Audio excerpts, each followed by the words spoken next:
How to turn off two-factor authentication in Instagram. So here is a quick step-by-step guide on how to turn off two-factor authentication on Instagram. So let's get started.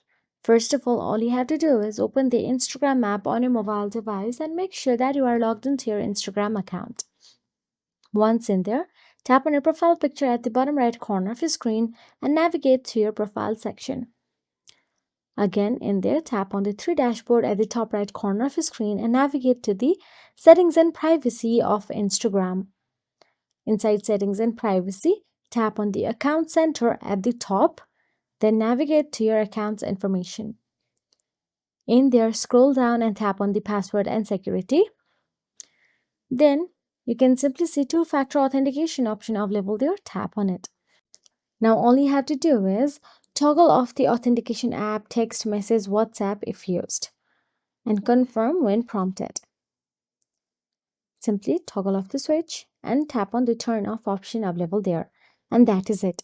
If you found this video helpful, please like, share and subscribe, and thank you so much for watching.